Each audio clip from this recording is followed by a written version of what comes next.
Her perfume enveloped me in a sweet, heady haze that robbed me of my mind as my sister's fingers touched mine, running her hand along the soft curve of her thigh. My heart thundered, betraying the steady life I'd built, as Casey's blue eyes, bright, reckless, and achingly familiar, locked onto mine. Her husband, my brother-in-law, was lost in some bar, drowning his failures, while here, in my quiet Denver apartment, the line between right and wrong melted into a forbidden dance of whispers and want. This is my story, Alex Carter, a man who thought he had life figured out until a single phone call upended everything.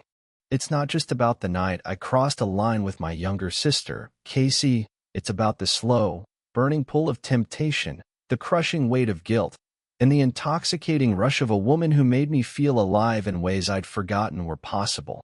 Told from my perspective, this is a confession of love, betrayal, and the secrets that bind us closer than any vow. It's a tale of longing and forbidden desire, where every touch was a risk, and every moment with her felt like stealing fire from a life I no longer recognized. At 40, I'd settled into a life that fit me like a well-worn jacket. My job as a project manager in Denver paid well. My downtown apartment with its view of the snow-dusted Rockies was a sanctuary, and I relished the freedom of a bachelor's life, no strings, no complications. I wasn't lonely, not really, but there were nights when the quiet of my place pressed in, heavy and unyielding. Casual dates, fleeting encounters, and weekend hikes in the mountains filled the gaps, but I'd long since stopped dreaming of anything more. That was until my phone buzzed one snowy February evening, pulling me into a storm I hadn't seen coming. It was Vince, my sister Casey's husband, his voice thick with bar noise and desperation. He'd lost another job, blown their rent money, and now they were 3 days from eviction. Casey, 6 months pregnant, was relying on him, and he was drowning his shame in cheap beer. "Just a couple weeks, man," he slurred, tossing out flattery that rang hollow. "I'll fix it, I swear."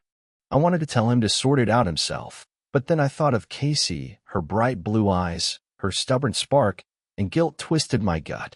She was my little sister, 15 years younger, the kid I'd left behind when I moved to the city for college. I couldn't let her sleep on the street. "Fine," I said, my voice tight. "You can stay with me. But Vince, don't think you can mooch off me." He swore he'd make it right, but I knew better than to trust him. The next day, they arrived, snow clinging to their coats. Casey walked up the shoveled path to my building, her green coat barely covering her rounded belly, 2 cardboard boxes in her arms. Her long blonde hair shimmered with snowflakes, and her cheeks glowed pink from the cold. She looked tired but radiant, her smile softening the gray afternoon. I rushed out, taking the boxes. "Kays, you shouldn't be carrying heavy stuff," I said, sharper than intended. She laughed, brushing snow from her hair. "I'm just a little bigger, Alex. A workout won't kill me." She shrugged off her coat, revealing a fitted sweater that hugged her curves, her pregnancy only amplifying her beauty. Her neckline dipped low, drawing my eyes before I caught myself. "You should model for one of those maternity catalogs," I teased, keeping it light. She giggled, a sound that warmed the room, but Vince's voice cut through from the kitchen. "Man, all you got is this lousy beer?" He was already raiding my fridge, his broad frame slouched against the counter, his dark hair a mess. Dinner was a minefield. Casey had cooked roast chicken, mashed potatoes, a comfort I hadn't realized I missed. Vince sprawled at the table, belching loudly, rubbing his stomach. "Need something stronger than beer," he grumbled. Casey's face fell, and she tried to hush him, but he snapped. "What? I carried all our crap while you were prancing around." I steered the conversation, asking about his job. "They fired me," he spat, his face red. "Said I was stealing. My dad used to run that warehouse, made bank skimming off the top. But me? They act like it's a crime." He waved a hand, dismissing Casey's pregnancy. "Then this one goes and gets knocked up." Casey's eyes flashed. "Oh, sure. I just decided to get pregnant all by myself." Her voice dripped sarcasm, but Vince wasn't done. "Shut it.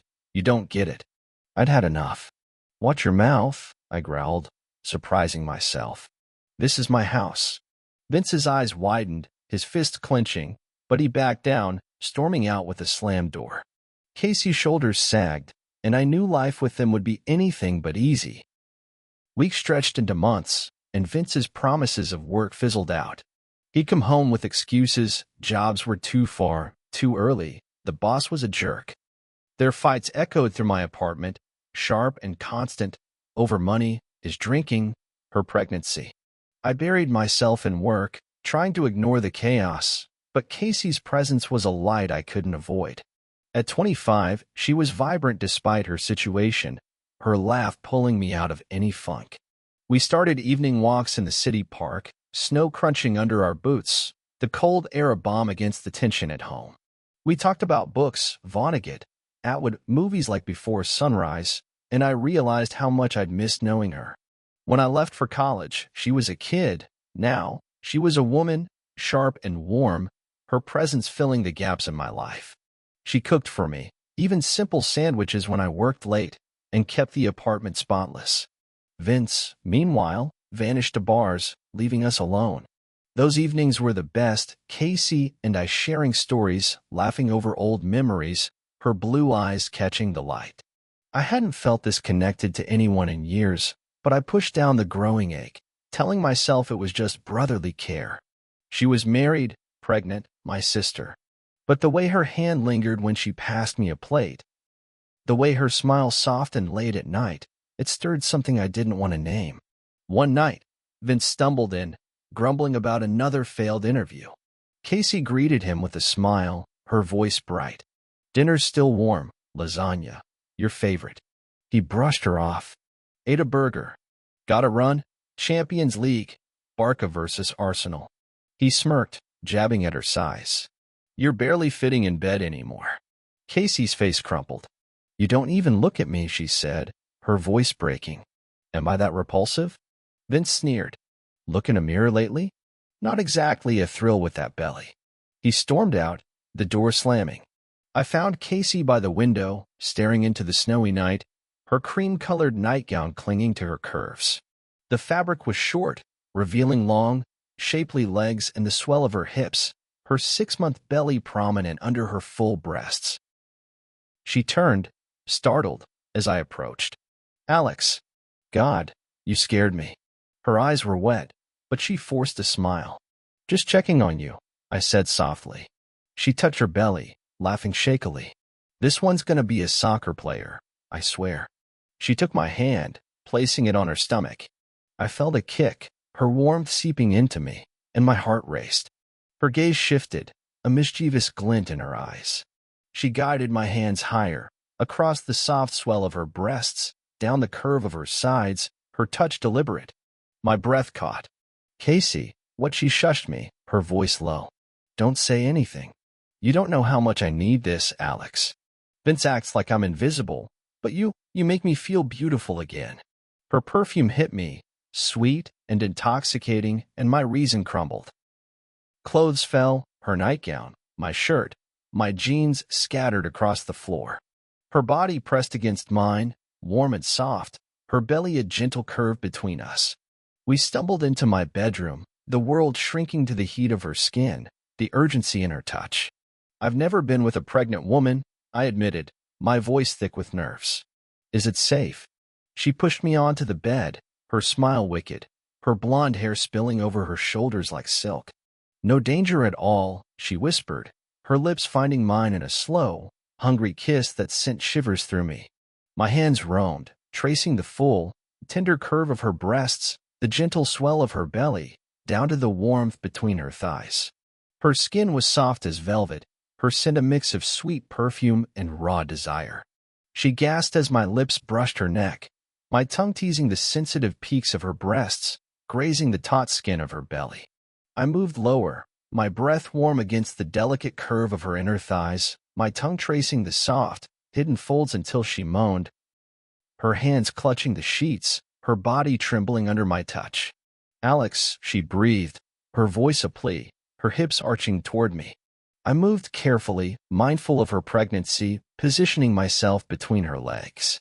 Her fingers guided me, teasing, drawing out the anticipation until I couldn't wait any longer. When I entered her, It was like stepping into a dream, warm, tight, overwhelming. Her eyes locked on mine, her lips parted in a soft moan, her breath hitching with every slow, deliberate thrust.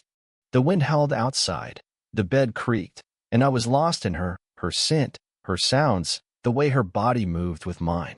Her breast swayed gently, full and heavy, as I kissed the soft curve of her neck, my hands cradling her hips. Her climax came first, her body arching, a cry escaping her lips as she shuddered beneath me. Mine followed, a rush that left me breathless, my release a warm flood that mingled with her heat. The world faded to nothing but her, our bodies entwined, our breaths one. We lay there, silent, her body curled against mine, her belly a soft weight against my side. In the dim light, I saw the glisten of our mingled sweat on her thighs as she stood, her movements slow, almost reverent. She slipped out to the bathroom, the door clicking shut, leaving me alone with the weight of what we'd done. The next morning, she brought me breakfast, eggs, toast, a shy smile playing on her lips. "Vince is still out cold," she said, leaning in to kiss me, her lips lingering, soft and warm. "Last night, you made me feel wanted again. We're doing that again, right?" I nodded, my throat tight, already craving the feel of her skin, the taste of her kiss. Life became a blur of stolen moments. Work faded to the background, my mind consumed by Casey, her laugh, her touch, the way she looked at me like I was her only anchor. One evening, as she stirred sauce at the stove, I came up behind her, my hands sliding around her waist, fingers dipping beneath the delicate lace of her panties. She gasped, the spoon clattering into the pot as my touch found the sensitive butt of her desire, my fingers gliding over her soft, warm folds. "Alex," she whispered, her voice thick with need, her body pressing back against mine. Her breath came in short, ragged bursts, her hips rocking against my hand until she trembled, a soft moan escaping as her climax washed over her, her body melting into mine. Our encounters grew bolder, more desperate.